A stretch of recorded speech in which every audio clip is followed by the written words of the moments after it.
If this photo makes you uncomfortable, you are on the right side of history. What you are looking at is a photograph of unaccompanied migrant children inside the detention center in Fort Bliss, Texas, where they are quite literally in a playpen jail, okay, prison.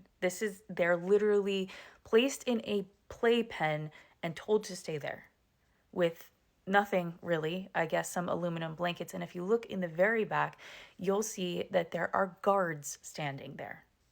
This is their childhood. And if you feel sick to your stomach, you are on the right side of history. But I need you to be aware of what is happening here because this situation could be coming to a town near you. Right now in the United States, the Department of Homeland Security is silently but very quickly creating a national network of concentration camps. And yeah, I'm going to use that phrase. There is no official list. There is no official map. There is not a single announcement. And I will tell you, I do not see this in the mainstream media. It was Rachel Maddow's show tonight on MS Now, which is basically the only mainstream anything I touch anymore on Monday nights, where I learned about this. And so I thought I would do a deep dive, and boy, did I see just how big these plans are. Based on the research I have done, it is clear they are using warehouses, and there are roughly, an approximate guess would be around 23 of these warehouses that are already in the works or are somewhere in the process. Why are they choosing warehouses? Well, because A, you can avoid scrutiny. Everything is indoors. And so instead of building a brand new prison in which you see it kind of built from the ground up, this is a literal box where no one can see in. There is no lengthy approval process and no meaningful public debate, although you will see when I offer a solution to you that is changing a little bit.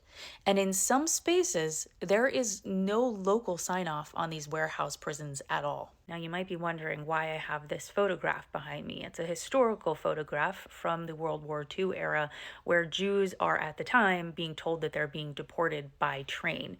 Well, the eerie fact about these concentration camp warehouses that are being built in the United States is that many of them sit on or near train tracks.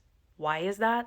Because you can move people in and out with very limited detection. It does not draw attention to what is going on. So like I said, there are approximately 23 of these warehouse concentration camps that are somewhere in the process of being created. That said, that's not where the story ends, unfortunately. Unfortunately, through leaked planning documents, which are filed with towns, cities, districts, counties, etc., we have discovered that there are plans for what they're calling mega centers. And these mega centers would hold somewhere between 5,000 and 10,000 detainees at each site. While the cities have not been confirmed publicly yet, because this is based on investigative journalism and people who remain anonymous at this point, they have confirmed the states. The states are Virginia, Texas, Louisiana, Arizona, Georgia, Missouri. And then there are also up to 7 states total per the draft plan, which is listed in the Eastern Herald. You can find that link in my Substack article on this.